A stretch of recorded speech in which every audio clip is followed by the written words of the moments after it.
Ladies and gentlemen, please welcome Dr. Rich Fernandez. Thank you, Peter, and thank you for the great job you've done all week. So, an hand for Peter for hosting this week. Thank you. Hello, Dreamforce, and good morning. So, today is the last day of the biggest technology conference in the world, and I hope you've all had a great week this week. It's been a good week for you all. Excellent.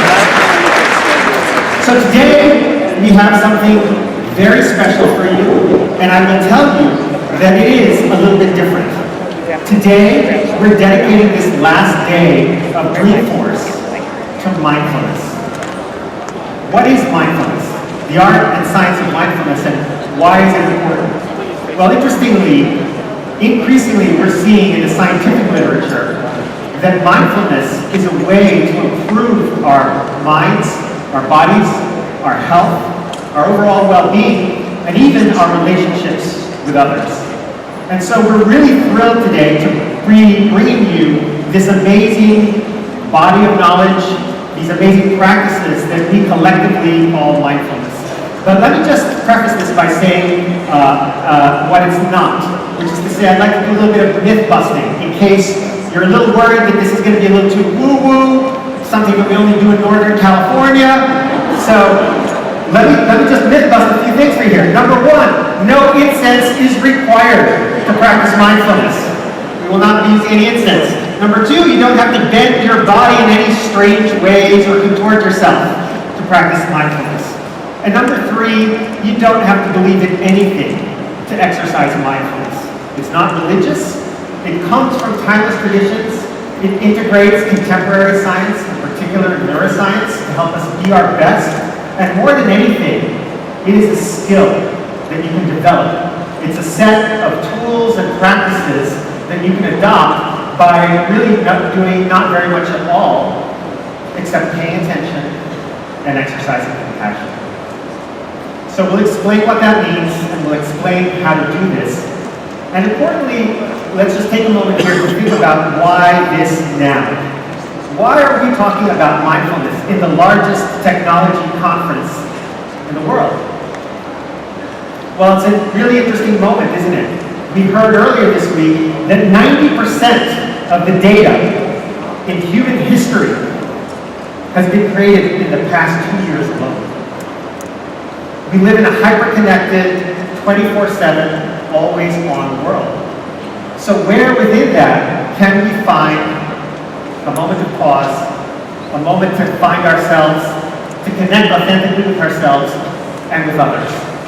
And in many ways, that is the heart of mindfulness.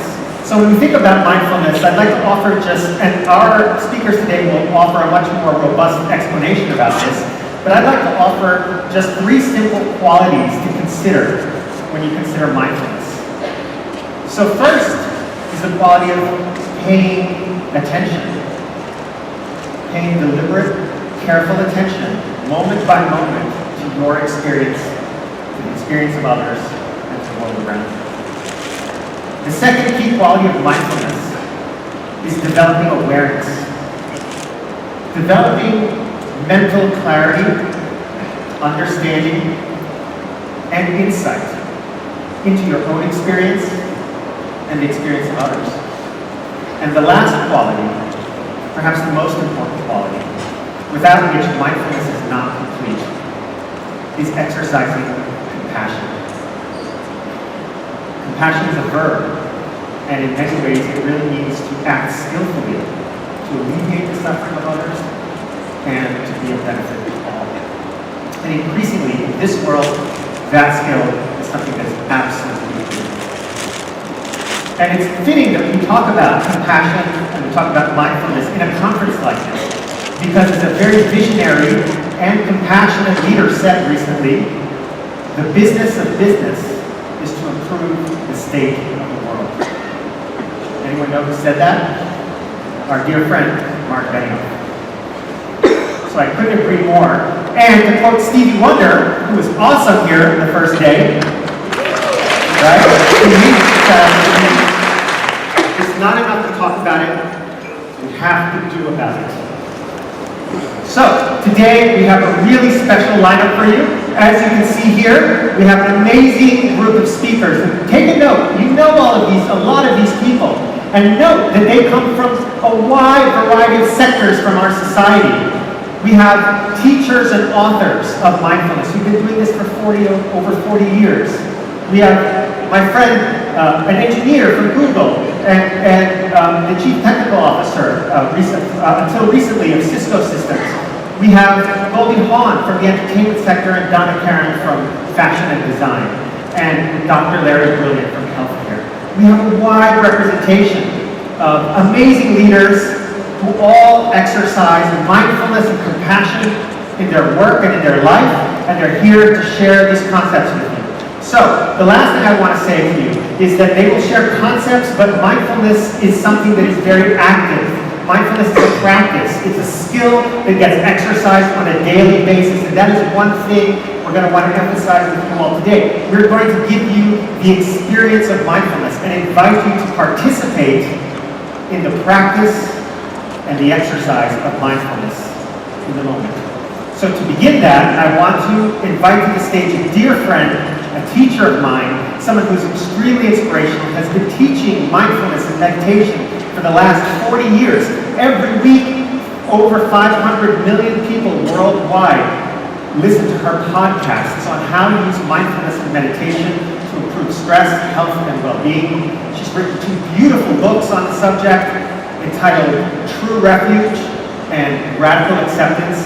So please welcome to the Dreamforce stage my friend, teacher, and it's overall inspiring human being, Tara Brach.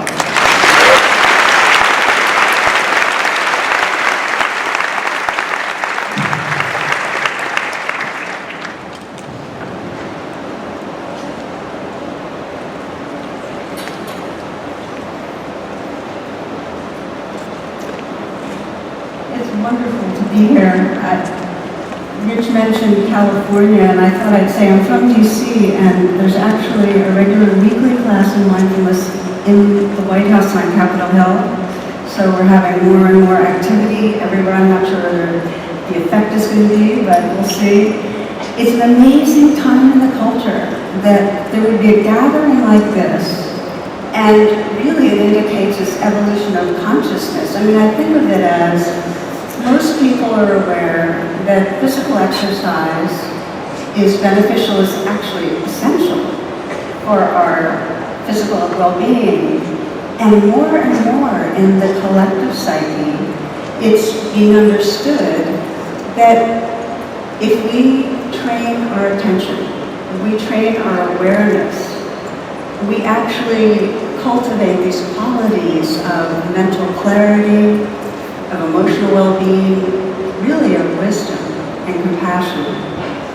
I think of mindfulness training as an evolutionary strategy that maximizes our human potential,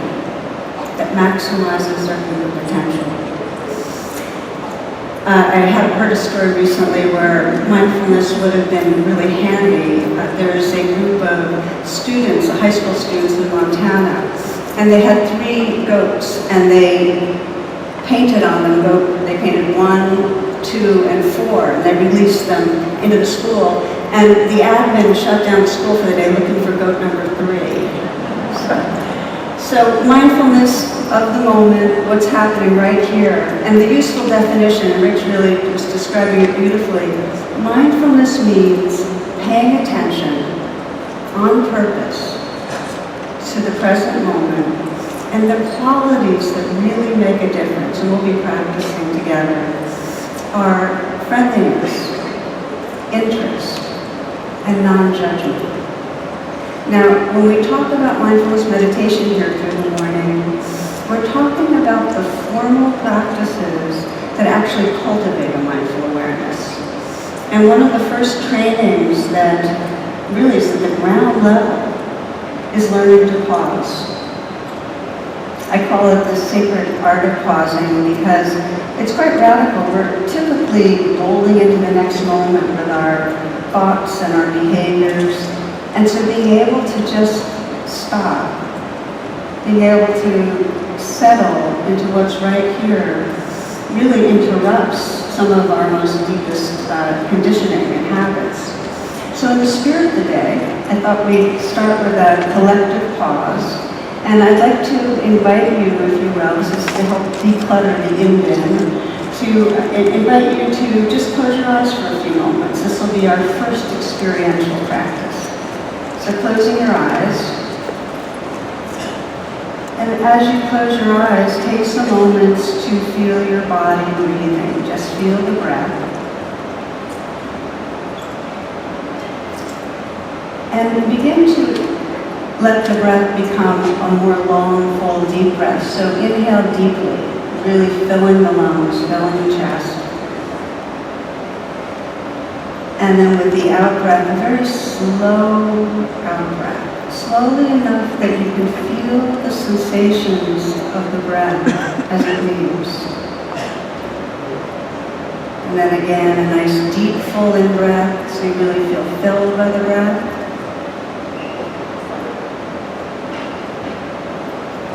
And a slow out breath, and see what inside your body you might want to let go a little. You might even just mentally whisper, letting go. One more time. Nice deep full in breath. Slow out breath, releasing, letting go, relaxing, and then just let your breath resume in its natural rhythm. See if you can relax with the inflow and outflow. And let your senses be awake. So you're aware of the sounds around you. You're aware of your sensations in your body.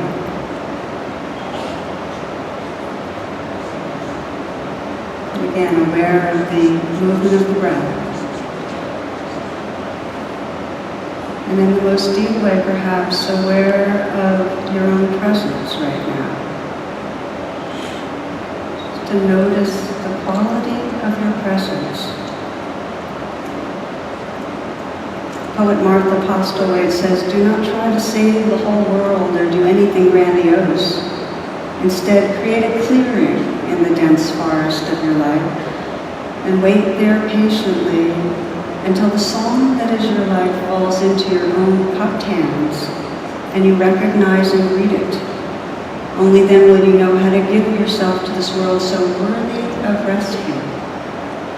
Do not try to save the whole world or do anything grandiose. Instead, create a clearing in the dense forest of your life. Create a clearing in the dense forest of your life.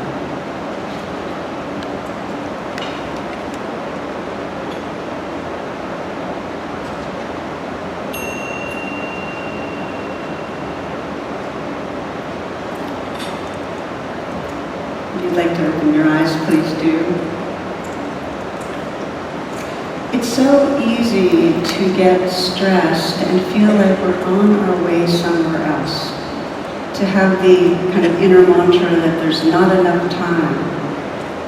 To feel, as William James put it, the ceaseless frenzy of always thinking we should be doing something else. And when we're in the grip of that, we lose touch with what matters to us. We lose touch with what's important. I heard about a palliative caregiver who worked with thousands of people who was by their bedside as they were dying, and she reported that the greatest single regret of the dying was, I didn't live true to myself.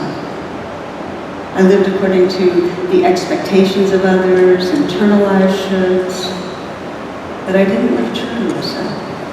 I didn't live really from the full aliveness that's here, creativity, our heart. Now, from an evolutionary perspective, the reason this happens is that when we get stressed, we quite regularly lose contact with the more full, mature, evolved parts of our being and get hijacked. And what I mean by hijacked is that our attention gets commandeered by the more primitive parts of our brain. And when that happens, it's really fear-based. We're operating out of fear. So what I'd like to do is take a moment to describe more how this hijacking happens, because if we understand it, then when we get stressed, we can interrupt the patterning of mindfulness. And my favorite illustration comes from psychiatrist, author, and friend Dan Siegel, who uses a model of the hand as the brain. And you might put your hand out in front of you right now, just as I'm doing. And you bring your thumb into the pad of your hand, and then wrap your four fingers over that. And this is your brain. It's a pretty good, realistic model of the brain. And now, just to unpack it a little bit more, if you open your hand again, the wrist is actually your spinal column going up into the brain stem at the base of the palm. And the thumb is your limbic system. And the brain stem and the limbic system act together to really regulate arousal, fight, flight, freeze, emotionality, and so on. And then these four fingers that wrap over, this is the cortex. And the cortex allows us to think and reason. And the frontal part of the cortex, the prefrontal cortex, and that's right behind the forehead, is really the site correlated with mindfulness and empathy. It's also, importantly, the part of our brain that regulates the subcortical, the limbic, and the brain stem. Now, the reason this is important is because when we're stressed, when we're tired, when somebody criticizes us, when we're in conflict in some way, it's very easy for us to flip our lid, okay? And what that means is, in those moments, we're no longer connected to our strongest resources, our full intelligence. We're no longer connected to wise decision making. We're no longer connected even to moral reasoning and empathy. So what we do then, and what we are coming to realize, is that it's really critical to have an integrated brain where the prefrontal cortex is activated and strong, which is where mindfulness comes in. Now, I want to say one of the inner stressors that most makes us inclined to flip our lid, because this feels really relevant to most of us, and that is we have a pervasive, I think of it almost as an epidemic, of a fear of failure, of a sense of deficiency or inadequacy. And when we're going around with that kind of core fear of not okayness, it's much more likely to flip our lid. It shows up as self-judgment, as kind of a perfectionism. I saw a cartoon with a dog on a psychiatrist's couch, and the dog is saying, it's always good dog this, and good dog that, but is it ever a great dog, you know? And we know what it's like. It's the sense, this chronic sense of not enough. And I remember when I was on book tour, my first book, Radical Acceptance, really focuses on what I call the trance of unworthiness. And I went to a college campus where I was doing a workshop. They had a big poster announcing it, and a big picture of me, and the caption underneath was, "Something is wrong with me." So, just to say that if we walk around and move through our lives with a sense of not enough, with a sense of personal failure or about to fail, it's huge suffering. It means we really can't be intimate with others because they'll find out really who we are. We can't get close. It makes it hard to take risks at work. And in a deep way, we can't relax. We can't feel at home in ourselves.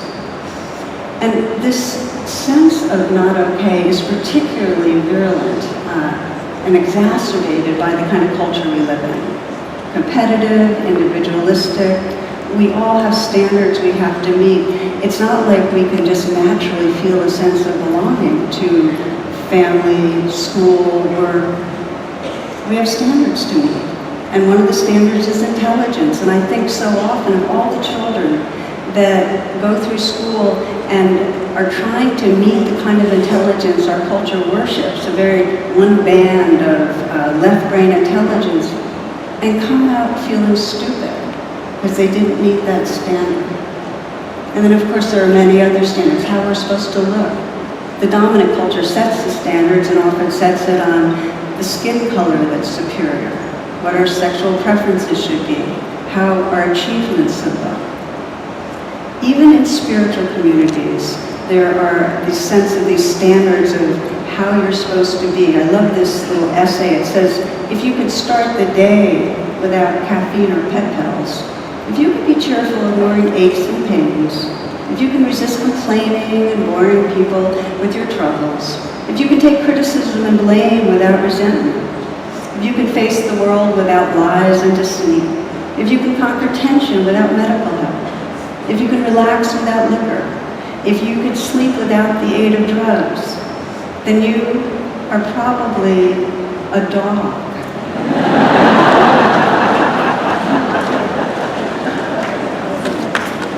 So I want to say that the tendency to get caught in stress, to get hijacked, to live out of that fear conditioning, it's a primal part of our brain and it's natural. It's part of the story of our unfolding.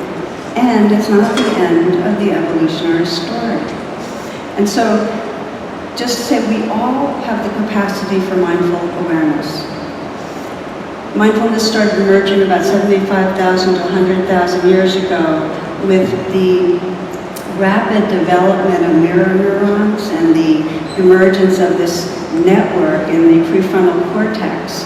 And that correlated with human evolution going on hyperdrive with the development of tools, language, collaboration.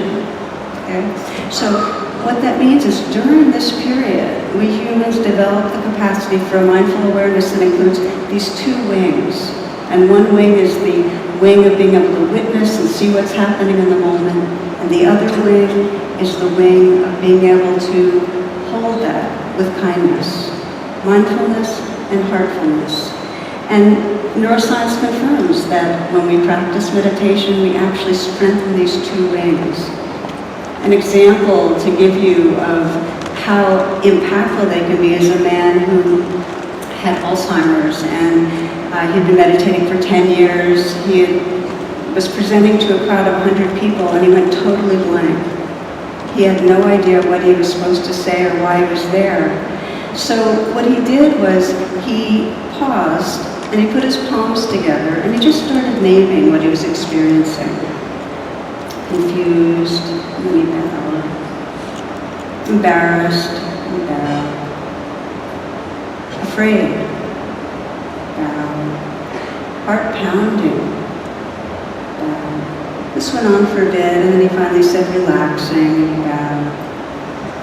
And then he apologized, and as you might imagine, some people had tears in their eyes, and one person said, you know, no one has ever given us the teachings in this way.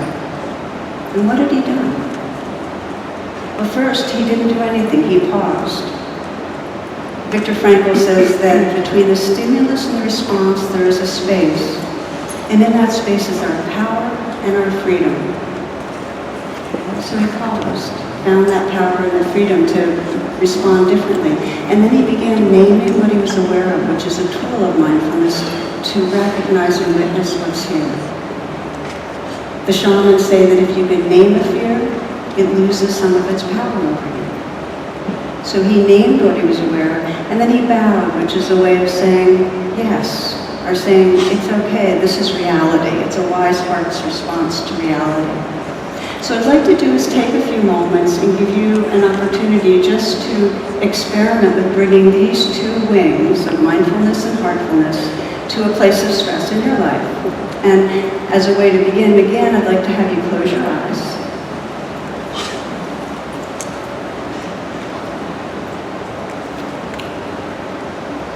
You might pick a situation that you know triggers you. It might be something at work or at home, an important relationship. It might trigger anxiety or anger, self-judgment.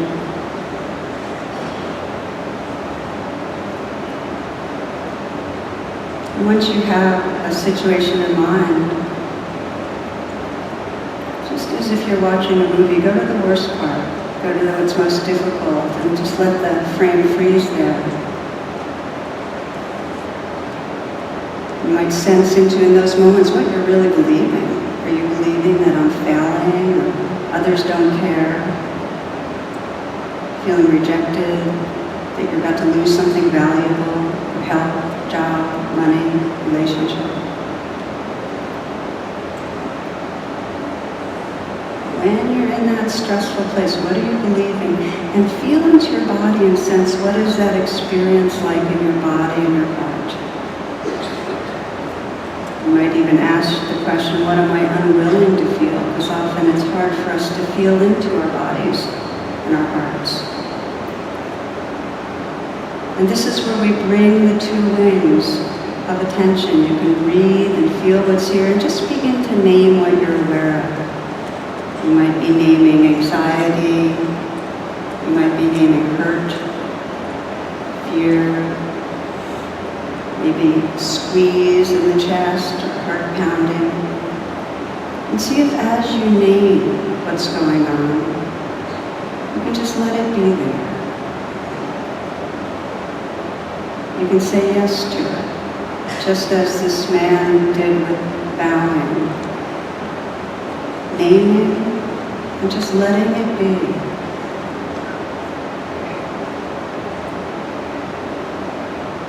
You might deepen the letting be by even offering some kindness on purpose to what's here. When I've been very caught in situations that are emotional and difficult, sometimes I'll name it and then I'll put my hand on my heart and just offer a message like, it's okay. And if you want to be really experimental now, you might just try touching the heart area lightly and sending some message of kindness to yourself. And just notice what that's like.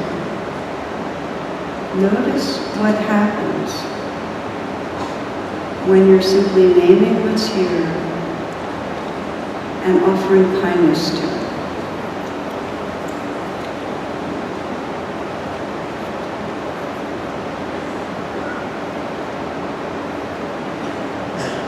Naming what's here and offering kindness.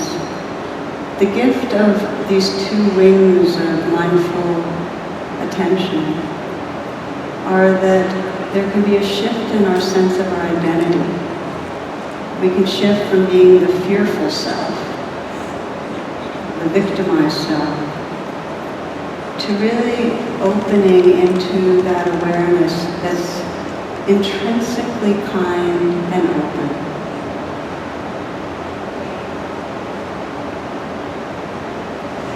Take a few more breaths, feeling your own presence, and knowing that you can bring these two wings to your experience in any moment. Now, last kind of piece I want to cover with you is that the way that we bring these qualities of attention inward, I sometimes think of them as attend and befriend. And in an evolutionary sense, we're going from fight, flight, freeze to attend and befriend. As we do it inwardly, we are activating the parts of the brain, the regions of the brain that actually help us attune to other people more deeply. We're activating our capacity for compassion, for empathy. And in contrast, when we are in reactivity, when we've flipped a bit, when we're hijacked, we're actually cut off from our capacity to really attune to others. I heard this story from a Unitarian minister who describes a family trip, and they're traveling on Christmas Day with their two children, and they stop at a restaurant, and she plunks her son, Eric, into the high chair, and he starts saying, hi there, 2 words he thought were one. And she looks at what the source of his merriment is, and she can't take it in all at once. I'm going to read you what she writes. She says, a tattered rag of a coat, baggy pants, both they and the zipper at half-mast over his spindly body, gums as bare as Eric's, and his hands flapping in the air, flapping about on loose wrists. Hi there, baby. Hi there, big boy. I see you, Buster. My husband and I exchanged a look that was a cross between what do we do and poor devil.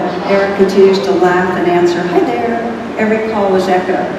This old geezer was creating a nuisance with my baby. I shoved a cracker at Eric, and he pulverized it on the tray. I whispered, why me, under my breath. Our meal came and the nuisance continued. Now the old bum was shouting from across the room. Do you know patty cake? Do you know peekaboo? Hey, look, he knows peekaboo. We ate in silence, except Eric, who was running through his repertoire for the admiring applause of a Skid Row bum. Finally, we had enough, and Dennis went to pay the check, imploring me to get Eric and meet me in the parking lot. I trundled Eric out of the high chair and looked toward the exit. The old man sat poised and waiting, his chair directly between me and the door. Lord, just let me out of here before he speaks to me, or Eric. I head to the door. It soon becomes apparent that both the Lord and Eric have other plans. As I draw closer to the man, I turn my back, walking to sidestep him and any air he might be breathing.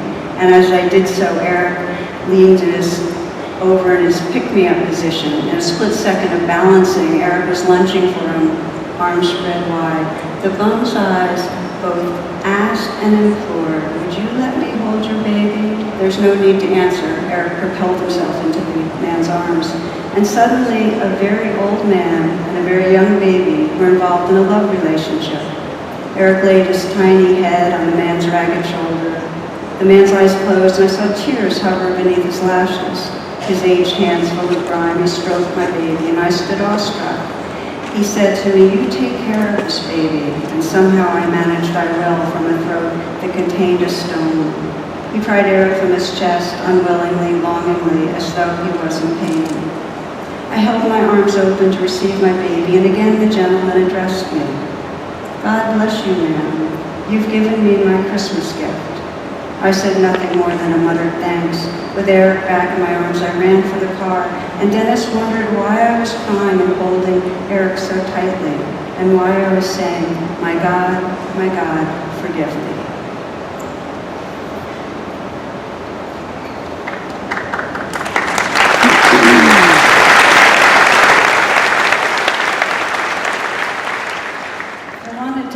Story for an important reason. The Dalai Lama said, my religion is kindness.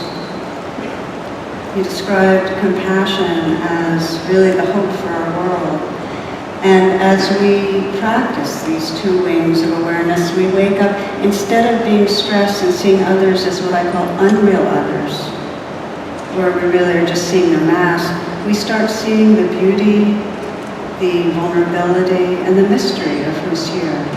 And really, in a way, if we could all slow down and pause, create that clearing, and just begin to notice what's happening in the moment and open our hearts to it, we'd end up being in a world that was much more filled with peace, much more filled with an open, awake human heart. So closing prayer, if you will, just as a contemplation, you might close your eyes. In the name of daybreak, the eyelids of morning, and the wayfaring moon, and the night when it departs, I swear I will not dishonor my soul with hatred, but offer myself humbly as a guardian of nature, as a healer of misery, as a messenger of wonder, as an architect of peace. In the name of the sun and its mirrors and the uttermost night and the crowning seasons of the firefly and the apple, I will honor all life, wherever and in whatever form it may dwell, on earth my home, and in the mansions of the stars. Thank you, and bless you all.